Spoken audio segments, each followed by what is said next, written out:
What's up, y'all? Welcome to another episode of Sembrando Ideales. Bienvenidos a otro episodio de Sembrando Ideales. How's it going, everybody? We're out here having a good conversation today. We got a good program lined up for you, which is going to focus on art through obviously like art, and then music art.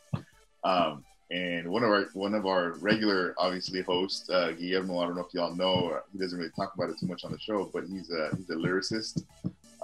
He freestyles, he drops rhymes, he's into like political music and hip hop in general. So we're out here with Arlene, who's an extremely talented artist who does all kinds of amazing work. We've actually purchased some of her work recently. Where can I find it? This is dope. So we show our viewers, the ones that get to view us. If you don't get to view this, you can go to the YouTube page if you're listening. She's just a dope artist. And so what we want to do today is we want to talk about art and politics. Before we get to that, I want to have a conversation about some recent events, things that, we always talk politics on the show. One of the things that I am extremely, I'm bothered by is this fucking dude. Obama needs to fucking go away. I don't know if y'all feel me on that. I feel that. I think it's like a toxic relationship that you can't get away from. It's like, dude, this motherfucker was like disappeared during the whole Trump administration, and all of a sudden this motherfucker wants to come back and start talking shit.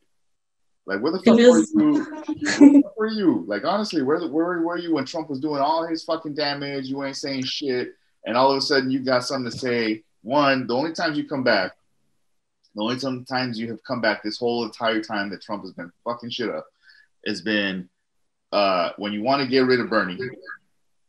So you get rid of Bernie, like that's it.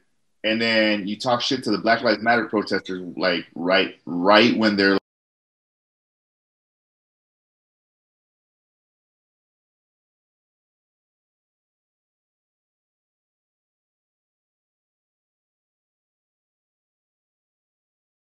like in the height of their organizing. You organize people around like getting around Biden. He's one of the fucking worst dudes that you can he was losing. He was losing badly to all the other candidates, and you rally everybody to like pull out of the race to rally around Biden, who was a segregationist. He's terrible. Like he's one of the authors and promoters of the crime bill in the 1990s. They incarcerated so many people of color. So you did that shit. And then you come out and talk shit about Black Lives Matter. And then more recently, like, comes out and he's like, oh, you lose people with snappy slogans. Motherfucker, you got elected with snappy slogans. Like, you fucking co-opted the Si Se Puede from the United Farm Workers, man. You're gonna come out and talk shit. This is one of my frustrations. And my frustration isn't just with him, it's what he represents. And sorry, I'm going on a rant. But for me, what he represents is a lack of political imagination.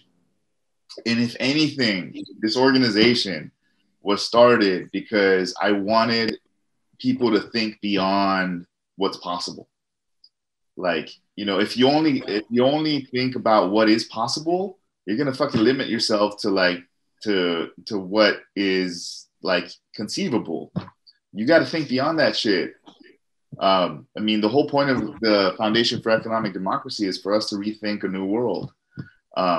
And he's limiting the conversation by, attacking people who are actually out on the streets, actually promoting like justice for people of color, promoting like a decent economy. And this is my frustration with him, is that he represents like everything that is wrong with the Democratic Party and everything that is wrong with mediocre politics. We need to transcend that shit. Like, we tried doing it his way. We tried, sitting at the table and, being respectful and all that shit. Didn't work. He didn't do shit. The only thing he did in his 8 years of being a president was that was positive. Was he passed this, bullshit, Obamacare that's not even it's not even Medicare for all. Like, sorry, man, I can go on about this. He pisses me off. Because people are like, people are like, oh yeah, we miss Obama because he was like so nice and respectful, and yeah, he bombed the shit out of countries with a smile on his face. Like, come on, man. like we got to have a better like imagination in terms of what's possible, and even like the political leaders that we aspire to. You know, that's why I love AOC. Like she's chingona, and I want more people like her to get involved in politics. And to do that, you got to have a better imagination than Obama. Obama represents the old guard. He represents, you know, the status quo, and we need to move towards just having, you know, like expecting better, man. Like, y'all see what India did this week? No, what they do? 250 million people on the street. They kick 250 million protesters hit the streets and shut down the country in a general strike because of the mass unemployment that is going on there. And in this country that you know couches itself in its history of rebellion against the tyranny of the English government, you know, like it's like, yes, sir, can we do it again? Can we go back to work tomorrow, please? Like, you know, open up the restaurant so I can go get like. If you want to go outside without a mask, like how about we go to the streets and like protest the fact that they're not giving a shit? Oh yeah, I've seen that. That's just, I don't know, they don't call that a riot, but they will call like the whole Black Lives Matter movement a riot when they actually have a reason to be mad. Yeah. So anyhow, that's my rant for today. Fuck Obama. I said it. I don't care. Yeah, I just, you know, we got to have a better imagination, you know, like if we're ever going to make any kind of progress in this country, we gotta just demand better, expect better. Like with immigration reform, that was another one that he failed us on. You know, like he promised that he was going to do. He didn't do shit. DACA, really? That's it? That's all you could do was DACA? A temporary two-year permit? Like you had both the Congress and the Senate, and you couldn't get anything done. Like fucking Ronald Reagan did amnesty. Fuck Ronald Reagan, but he passed a general amnesty. And we need to get back to that. We need to say it. We need to say, you know what? We don't want immigration reform. We don't want amnesty. We want people to have a pathway to citizenship. It doesn't matter how they got there. They're here now. They're American residents. I wanted to go ahead. I wanted to include a little audio clip because Barack Obama was on the Breakfast Club like last week or 2 weeks ago. I don't know when it was, but they put up the video and they asked him, what did President Obama do for Black people? And they were all collectively asking him, like, because he was saying numbers, the data, the DACA, the policies that he's done to help people. Yeah. His last regards was this. And I want to know what you guys think. My brother's keeper. That's what he did. A mentoring program.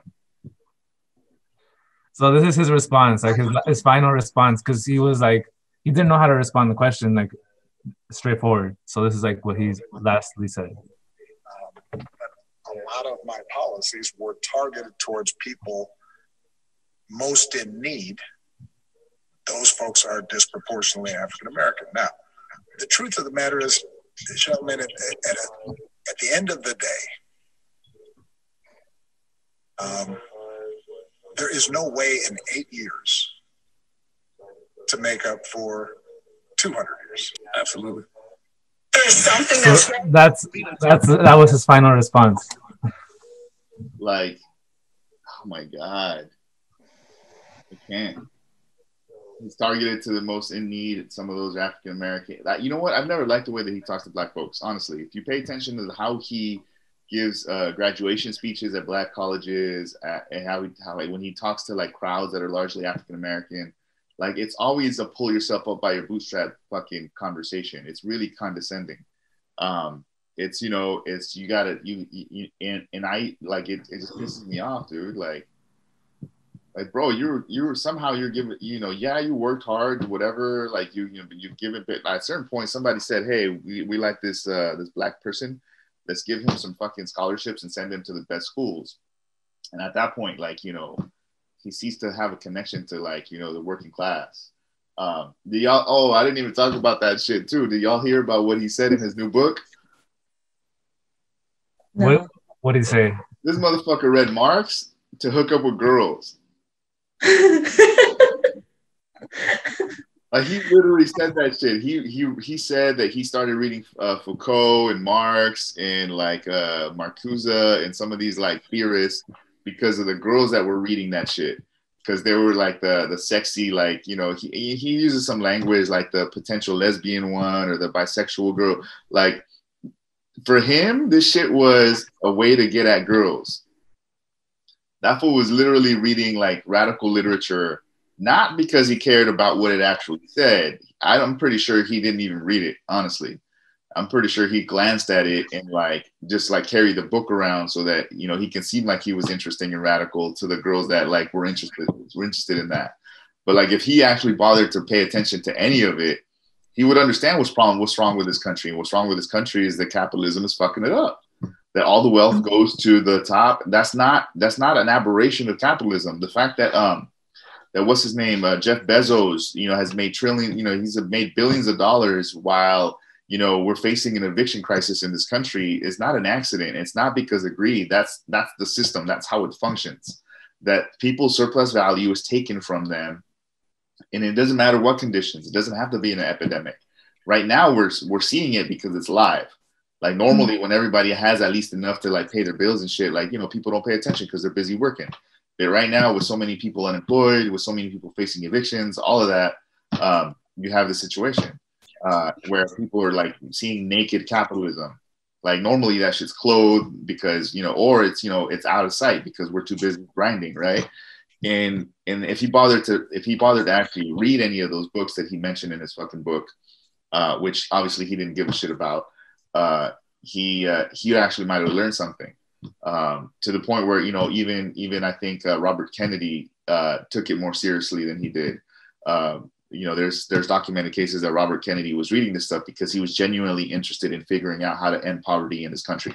And this is a time where Martin Luther King was, you know, obviously had leaned socialist before his death.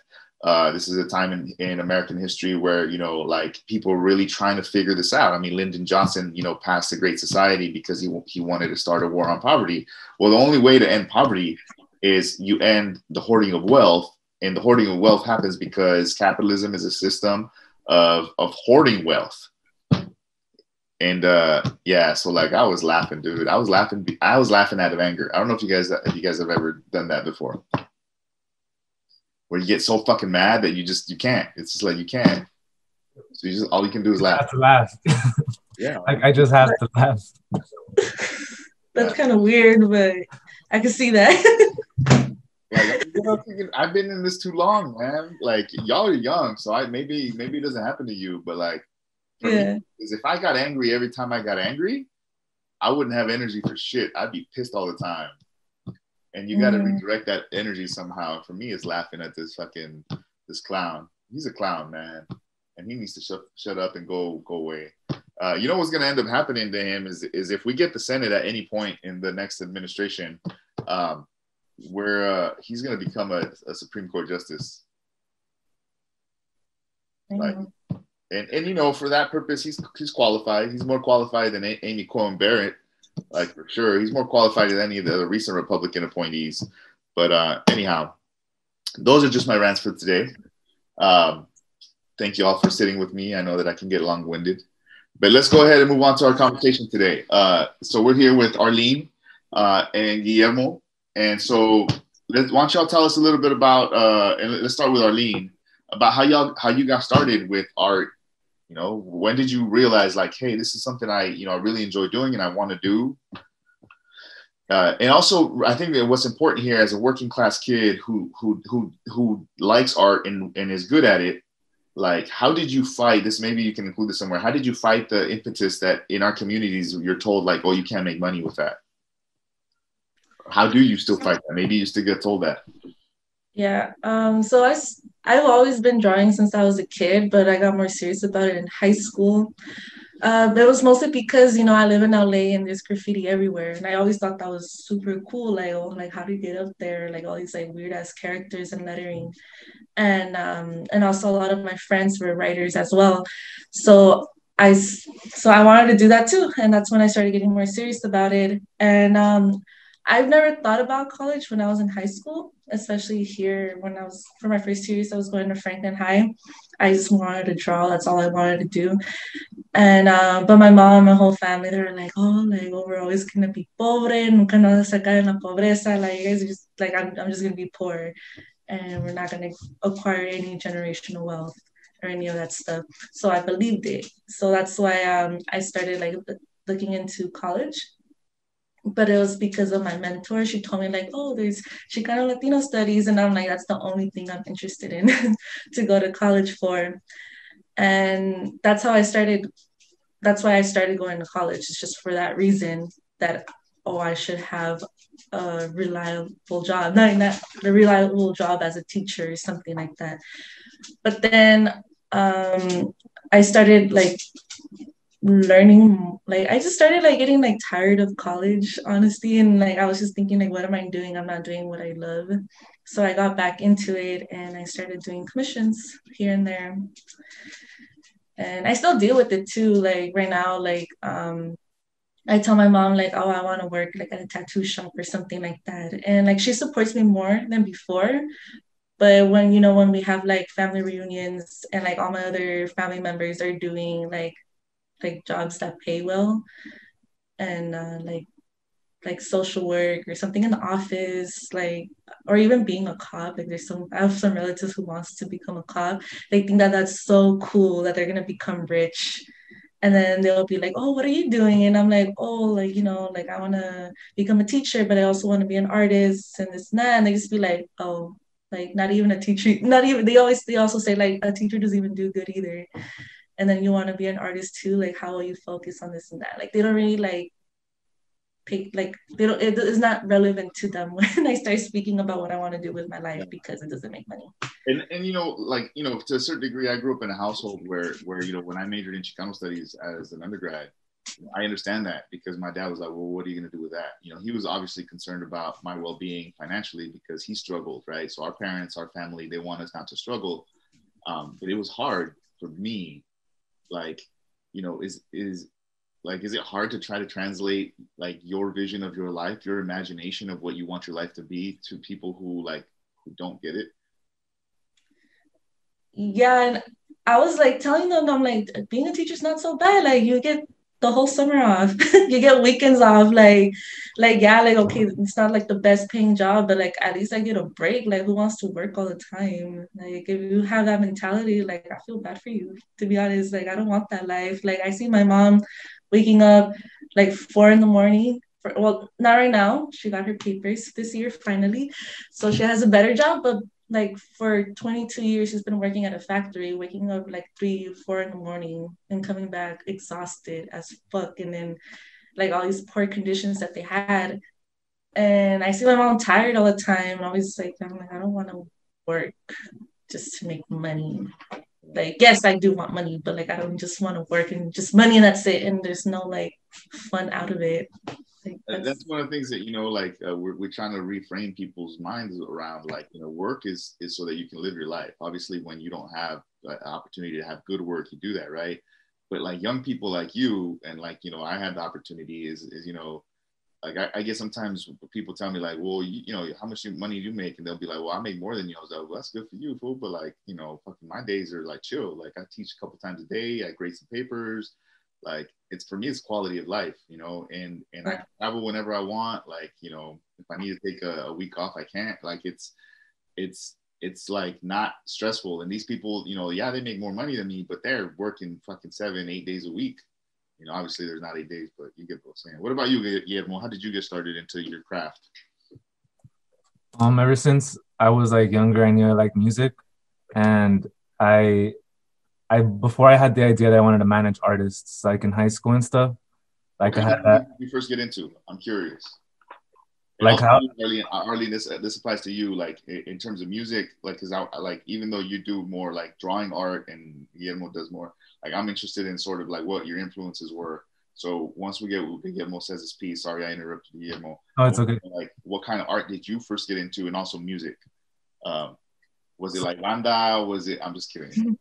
In high school, it was a lot of like rap. Rap was my biggest inspiration. Like what rap, kind of, like who? Like I would say Mobb Deep, Nas, a lot of East Coast rap, Biggie. Like the East Coast, like I just like the dark, like the East Coast vibe. And then when I saw the East Coast, West Coast beef, like Tupac and then Biggie, like them beefing, like I was just so inspired, like how a movement can happen so big, like the Bad Boy movement, the Death Row movement, how they could inspire people, like to like all, like it was just like collectiveness. Like they all had artists under a label working together, dropping their albums, and then like eventually working together in collaboration. So that I love that. So that was my biggest inspiration. And then I wanted to manage artists. And then once I got into college, I realized that business management was not for me. Like I didn't like it. Like it was too corporate. Yeah. So I was in that for 2 years, and then I got into public relations and well, not public relations. My first switch was Chicano studies because like I was taking Africana studies. Like I did intro to hip hop. I did like African American music. And I was like, I want to learn about my own culture too. So when I took Chicano studies for the first time, like that was like so impactful for me. Like the first class was with Dr. Carlos. And Was it really? it was because I was only in it for 2 weeks, and it impacted me so much that I had like a mental like episode. So I had like a episode and I took a break, but that's when I realized I wanted to do music. Like those first classes, like learning how we're subjugated into like the bottom of the barrel and how we keep the system going, like that's what inspired me the most. And the like culture, like that's when I realized that I could do it myself, that everybody has their own inspirations, everybody has their own point of view. So that's when I was like, I could be an artist, I don't have to manage somebody. Like that's when I started like culture and politics is what inspires me the most right now. That's what's up. What about you, Arlene? Well, like I said, like the graffiti like around my neighborhood was what inspired me, but it was also the music as well. Like I listened to a lot of hip hop music. Like I feel like all my friends do. Like it's more gangster rap or like Tupac, NWA, Mobb Deep, and like Cypress Hill, Cycle Realm. Like No Little Rob? No Little Rob? No, not really. I think the only song that I like him is Summer Nights. No Light Shaded Brown? Kind of, but it was mostly like, it was like mostly like DJ Quick, Warren G, Nate Dogg, Snoop Dogg. It was mostly like those type of, like, that was like the type of music that you will listen to when you go to a kickback or a flyer party out here. And still drop that shit. But what really got me into hip hop was the Wu-Tang Clan. Like they're, I don't know, like the way like they would, how do I explain this? Like the way they express themselves with various words that I never even heard of, and I thought that was super cool how they would express themselves, because I always believed like anybody could like rap a song, like they could rap about their life, but it's just like the way they did it, you know, like the choice of words that lyricism, they did, you know, like they were like, for me, that was a real MC right there. And from there I started getting really into hip hop, and like that influenced me a lot, like in a lot of the work that I do. And also it's what hip hop is what introduced me to even to my own culture. It wasn't even school, it was hip hop. Like when listening to KRS-One, like talking about like the Aztec calendar and like the whole colonization, and I was just like, whoa, like hip hop, like I really like just learned a big chunk of my roots of the history through a like 4 to 5 minute song from KRS-One. That's crazy to say that, because like I always say that I didn't have to study music to, like, I feel like I was studying music to be in music, like listening to hip hop. Like hip hop is like history, like the way what they rap about, like in their albums, like they're like Mobb Deep, like all these rappers from the 90s, like, and still like the way that they express themselves is that they paint a picture, like, and what's going on in the neighborhood, like New York, LA, like any part that they're from, they're painting the picture and telling like what's happening in their hood. So it's like history. Like I feel like it's like a history book. Music is like history, being passed down, and it's crazy. Especially if you're from the hood, you could like most definitely like relate to it, even if it's from the East Coast. Mm-hmm. Like I'll listen to Wu-Tang, and I feel like they use a lot of they sample from a lot of like oldies, like from the oldies and like disco music and like all these other stuff. And even sometimes they start like the RZA, he even like would even like make noises with a shoebox or like just by like the stepping on crunchy leaves, and he will incorporate it into his music. And it feels like I'm in my own neighborhood walking through an alley late at night, and he talks about his whole life or how it is in the neighborhood, how it's like to be in poverty, how it's like to be this and that a lot of us could relate to, especially from a low income community. Yeah. That's one of the things I was going to bring up. It sounds like one of the connecting themes here is like working class like culture. In the context of like even if you're being inspired by graffiti art, right? Like what is graffiti? It's it's people who have artistic skills who can't afford canvases, like so they make their art public. And there's even a working class aspect to that, is that like that art shouldn't be just in some museum somewhere or in some gallery, that it should be like publicly accessible. Which gets into the history of like Mexican art in terms of muralism and whatnot, but like that's a continuation of that that I think is really fascinating. Growing up, like my parents would talk shit about graffiti, and for me it was like, dude, like I don't really get to see art that much in my life outside of like corporate advertising, right, or like Disney movies. But so like when I would see it in public, I'd be like, I don't know what that says, I don't know what that is, but that shit looks dope. I like the colors, I like the shades, the way that they shaded the stuff. So that's dope. Because like, and then what y'all are saying about the music is legitimately like true, is that that communities of color have an oral tradition, and so this continues with that. I get really interested in some of this stuff because as some of I used to be a DJ, still kind of am. I haven't done it in a while. That's what I was about to say. Dr. Carlos is a DJ. He still is. DJ Neo. I mean, I bought my equipment and then fucking COVID hit, and we've been locked up in quarantine, so I haven't had a chance to take them public yet. But one of the things that I was really fascinated by when my mentor, his name is DJ Orbs, was teaching me to be a DJ, was the musicology, right? Like the history of the music.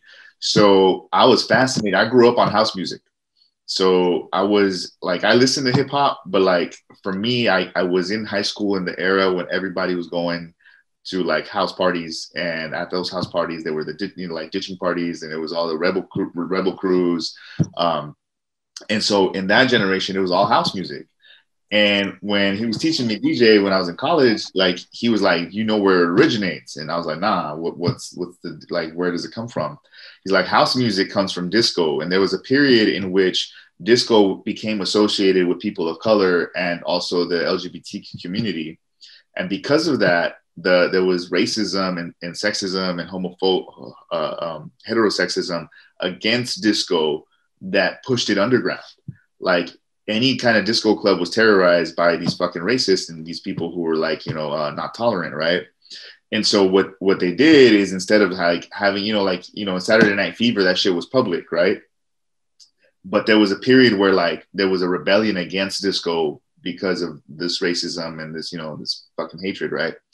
And it pushed that music underground.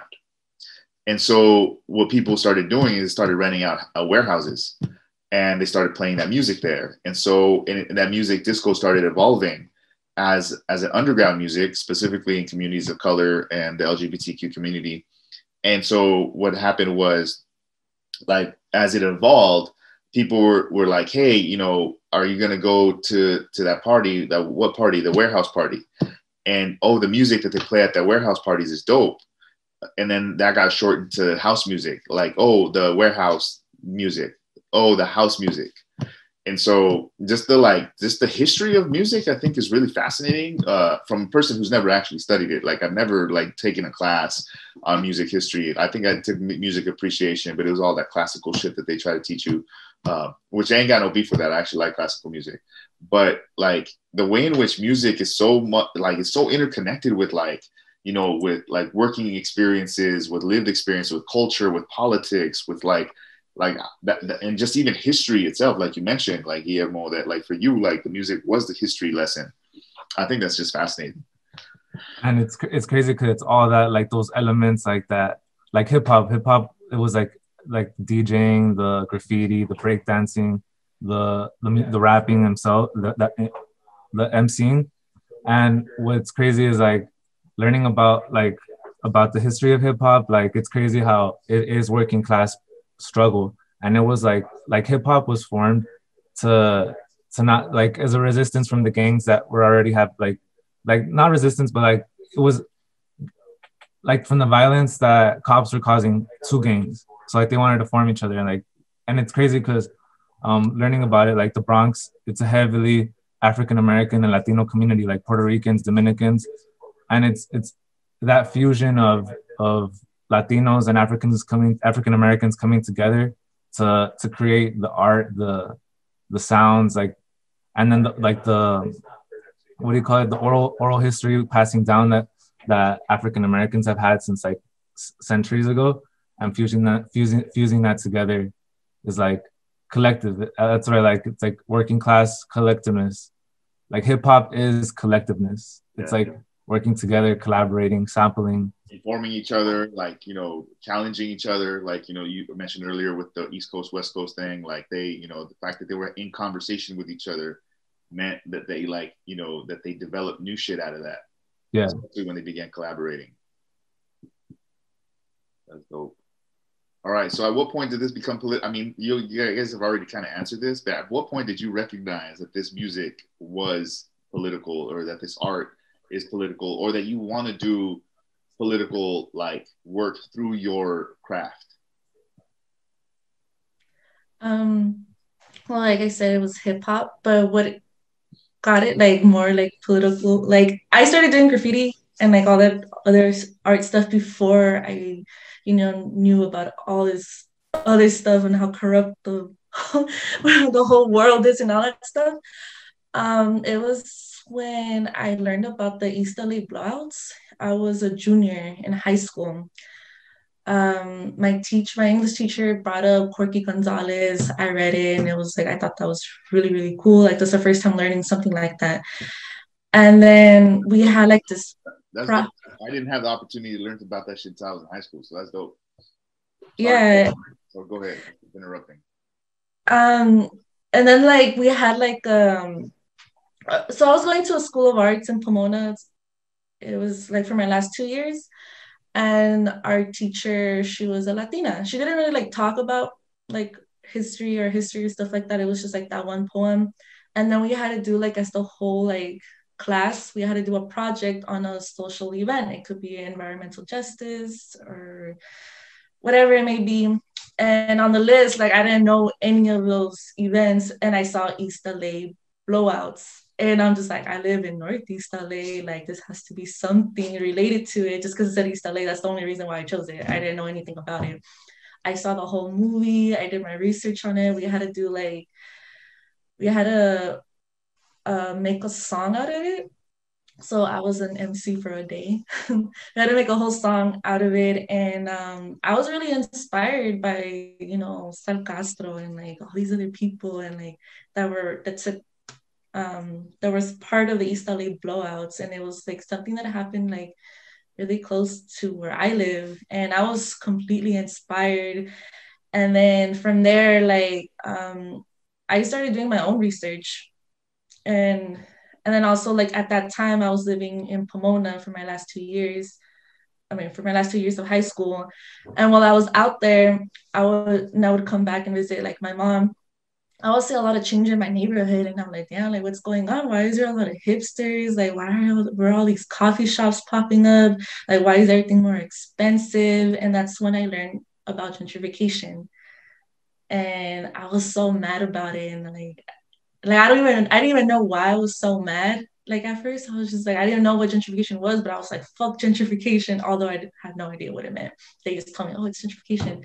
And then from there, because of social media, like I started like following, like there was this one group called the Nella Alliance, which is Northeast LA Alliance.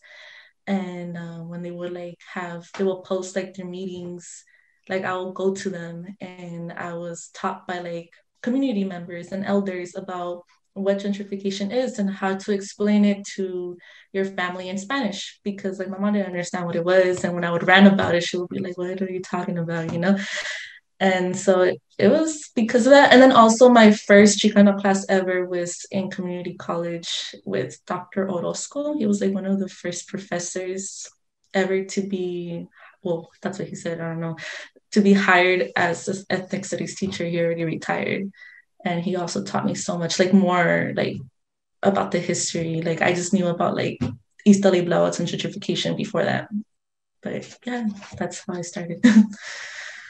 So yeah, gentrification, man, like that's it's a form of colonization. Like first they put us in these communities and they segregate us away from everybody else historically, and they never invest in our communities. And then when they run out of fucking land, they come and take like the shit that's ours because it's cheaper than where they can like they get forced out of their own neighborhoods and they invade ours. That's it's fucked up process. But and that's an ongoing struggle, like it's like you can visually see like a struggle over like history, culture, and land. It's not just land. It's the culture of a community. Mm-hmm. What about you, Guillermo? For me, my music became political for me in college. Like I think finishing off high school, going on to college, because that's when like Kendrick Lamar was releasing music a lot, and Black Lives Matter movement started going on. And I think ethnic studies too, like right when I got into college, I started taking African American studies classes, Africana studies.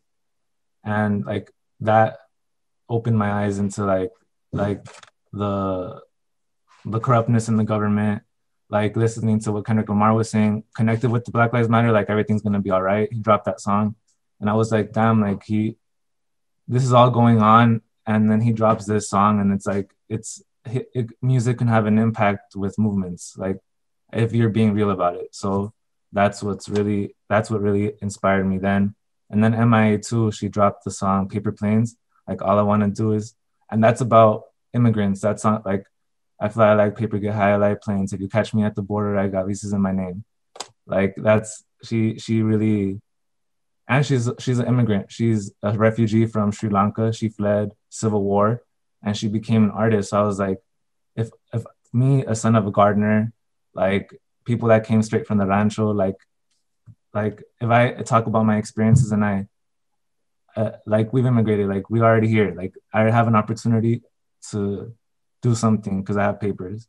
So I think culture and like life has really made things political for me. Like what was happening with the Black Lives Matter movement in 2015, there was just so much police brutality, Sandra Bland, just so much going on that is what inspired me the most to become political with my music. And this is sort of something I want to delve in just a little bit because I know our interview is already like tailing towards the end. But like, how do you fight the urge that a lot of other people don't fight? So like you said, that you're son of a gardener and an immigrant. Like most people who do who do art, like any kind of music or whatever, they're trying to cash in on that shit. Mm-hmm. And there's nothing wrong with that, do that. But like, because you're trying to cash in on it, it changes. It becomes less political, right? Like we know the history of hip hop as, it started out very political and then, and people took it, the Interscope Records and all these media companies like co-opted the like hipness of hip hop without any of the actual content. And so they turned it into like this cash cow where, people are singing about like blinging and cars and, like obviously there's massive amount of sexism involved in the late 90s, early 2000s hip hop, with Nelly and all the music videos, right? Like, how do you fight in terms of the music, but Arlene also in terms of like, like how do you not sell your soul? I don't know how to say it, but like, how do you struggle against, and I'm not saying you have an answer. Maybe this is something you like, because at the same time you got to eat, right? Like you're an artist and you want to make a living. How do you deal with that conflict that a lot of people end up just, cashing out? I don't know. I just can't. Like, I just, like, you even saw my pricing at first, like, because I know how it feels not be able to afford something. And so, like, even when it comes to pricing my artwork, like, I don't price it that good, like its actual worth. and I need to snap out of it because I also need to eat, you know. But usually when someone like wants something like a drawing or something, and it's like against my beliefs, if it's something that's cultural appropriation, if it's something just like no, I'm a straight up say no. Even if you're gonna give me $1,000 for it, it's like I'm sorry, I'm not gonna do it. Like I'm not gonna cash out for that. Or So like like, there has been people, so like, huh? if a hipster coffee shop asks you to do a cultural mural on their wall, you'd be like, nah, I'm good. No, that's different because that's in my neighborhood. Like, you know, like if a coffee shop here in Highland Park is asking me to make a mural, like hell yeah, I'm gonna do it, you know, because like it's in my neighborhood and I'm gonna take up space. You know, I'm gonna put this for my people. Like although like it's your building and Yeah. and like you're probably like tokenizing my artwork and like the culture behind it. I would much rather have my artwork than like some yuppie, you know, like just some whitewash shit. Yeah. Like either way, you kind of owe us from like whitewashing all of our murals already because we used to have a lot and now we have like just a few standing. So that's different. But like if someone wants me like to like draw something like that's pretty like racist or like it's cultural appropriation, like I'm not gonna do it. You know, like for example, there's people who ask me, "Oh, can you draw me an indigenous person?" But they want the indigenous person to look white, and I'm just like, what? Like or like sexualized. Like I'm not gonna do that. You know. So I just can't. Like to be honest, I can't. I have like how my mom says, "Tengo mucho orgullo." I I, guess it could be a thing. I don't think it's a orgullo. I think it's respect. You know, like you gotta Yeah. have respect. Um, Yeah. I appreciate that. I respect that. Guillermo, what about you? I think what helps me stay firm is the fact that I see that there's not enough Latino artists being political, like in Spanish music. I feel like there is, but like in the mainstream, there isn't enough.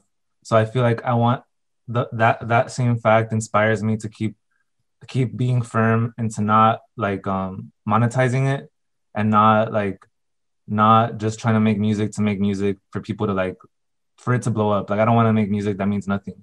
I want music like I said, like there's not enough Spanish music that's political, like reggaeton. I'm currently working on reggaeton music, and like I feel like that's pure dance music. So I want it to be political as well, and like I'm gonna keep being political until I can, until I don't want a label to tell me no, I don't want you to be political, like because I see MIA, she pushed herself like to the fullest.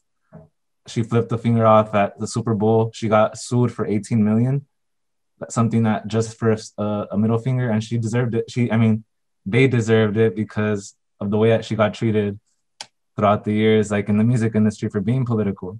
So I think you just have to fight. Like the Zapatistas inspire me. The Brown Berets, and like Chicanos that have pushed themselves, like the movement to the fullest, and been like brave to keep pushing.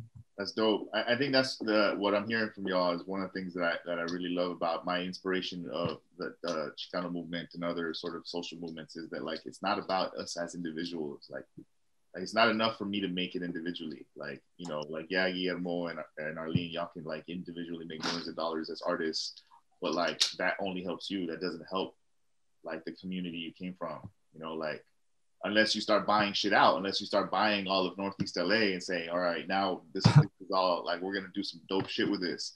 We're going to fucking build a community center here. We're going to build, worker co-ops here. We're going to, we're going to build a community garden. Like, unless you use your money for that, that's not what usually happens. Usually what happens is people make it, they move out their hood and they go live in some fancy like neighborhood, like that's, completely gated.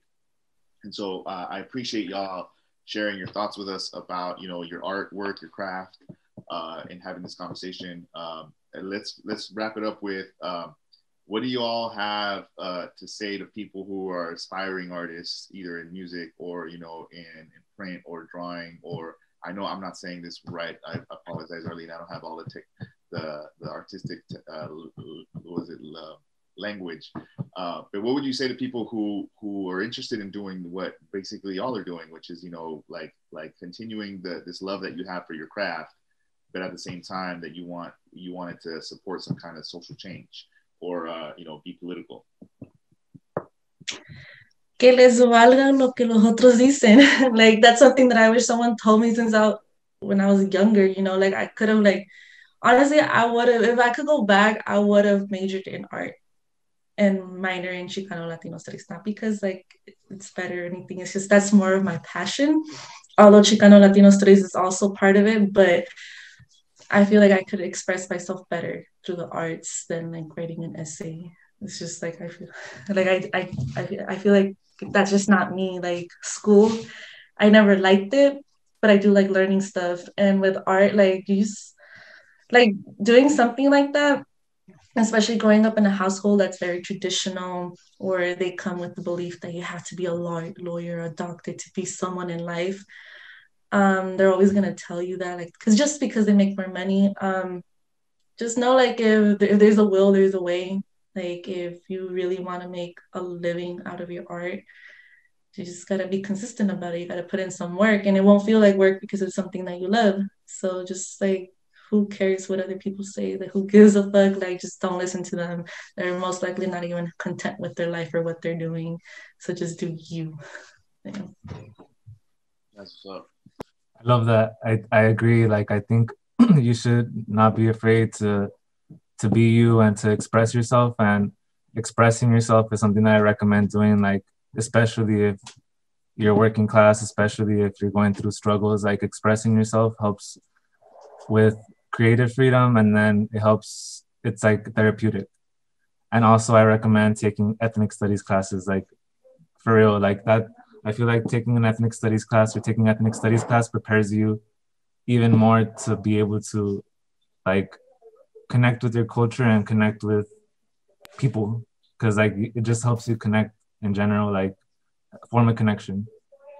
And yeah, sorry. Oh, it's okay. Go ahead. Oh, and like even like on top of that, like taking ethnic studies like ultimately inspires you. Like I know it inspired me. Like after taking all these like ethnic studies class, like inspired me. Like damn, like I could really do it if I wanted to. Like look at all of these people that my professor is talking about who came from the hood like I did, and they're out there making it big. Like we're literally just talking about them, like they're out there doing something for the community, and they're succeeding in whatever they set their mind on.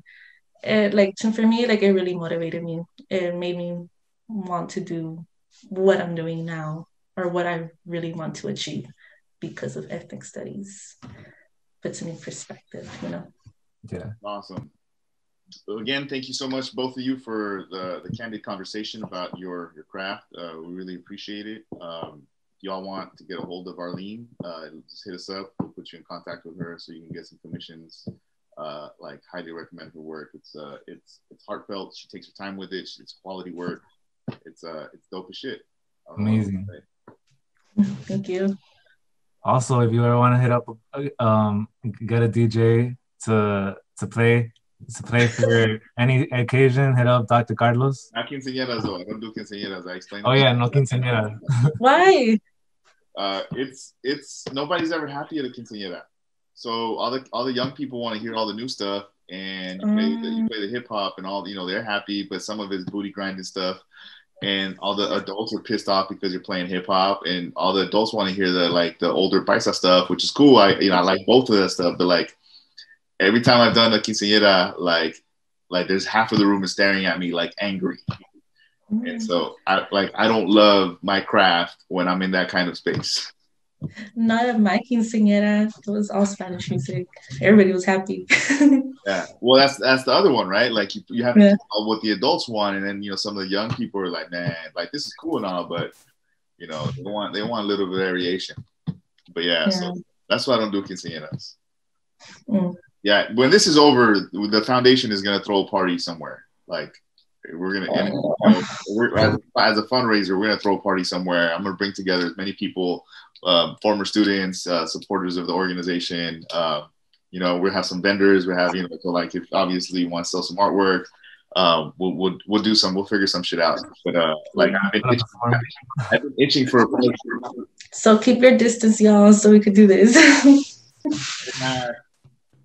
it's going to take at least another 6-7 months for this, especially if the vaccine rolls out. We still don't know what the side effects of the vaccine are. And so people are wary about that. And I think that's a healthy skepticism to have. Like, it's not, obviously at a certain point, we're going to have enough science to tell us, that it's legitimate to do. But, I'm not all anti-vaxxer. So don't put me in with that crowd. It's just, that this shit was rushed. Obviously, we needed it to be rushed. And honestly, the reason, dude, I'm going to go back to this, and I'm ending. I don't know why I'm ending this. We brought it up. But the only reason we're in this situation is because capitalism fucking sucks. If we had a socialized healthcare system, we would have way more hospitals than what the market demands. But we only have enough beds in this country that are profitable. Mm-hmm. And so we don't plan for a pandemic because it's not profitable to have a bunch of extra beds lying around in the hospital. So I will say that till my lungs drop, that we're in quarantine because the capitalist healthcare system only has a limited number of beds, because that's the number of beds that these people have deemed to be profitable. That's point blank. If we had a healthcare system that was socialized, we would have a shit ton of extra doctors just there waiting for us. Obviously, that I think that's not enough. Also, we need just better system, man. Other countries are actually paying people to stay home. They're actually covering people's expenses. They froze mortgages and rents. They're sending people boxes of food. Come on, man. This is a laughing stock. This is why I tell people, how do you think, there's a lot of people oh, it's fake. And I'm like, why would it be fake? Our government does not want to lose any money. You're not going to do this on purpose. I don't know, it's pretty stupid. And then also, all the times, our own government has, failed us. That's another reason why people don't believe them. And also, I say, if you're gonna, talk about coronavirus or anything that has to do with diseases and stuff like that, leave it to scientists. The way they word things, for example, the vaccine, they say the government agency. Once people see that, they'll be like, oh no, they're trying to control us just because it says government. Yeah, and these are the same people that have no problem having their location services on their phone. Exactly. And I'm we're already controlled. Big Brother's already here. That vaccine is gonna have a chip in it that can control us. And then well, you already have a chip in your pocket that you carry around with you everywhere, that your government follows you. Yeah, and you Snapchat your every move. The problem is that it's not that it's the government, it's these private corporations that can do whatever with your data. That's a whole other conversation we can have. But yes, wear your masks. Be safe, especially right now. It's getting really bad everywhere. There's no beds in LA County. There's no beds. And what's going to start happening is people are going to start having to make decisions about who gets a respirator, who doesn't. Protect your families. I've already had a bunch of people that I know who have had people in their family die because of COVID. And so protect yourselves so that we can get back to, I don't want to say normal because normal fucking sucks, but let's get back to the work of building a new society, a better one that takes care of everybody. Thank you so much for your conversation. Really appreciate having y'all on and y'all providing us your time. We look forward to having y'all on again at some point. Okay. Peace. Thank you for having me.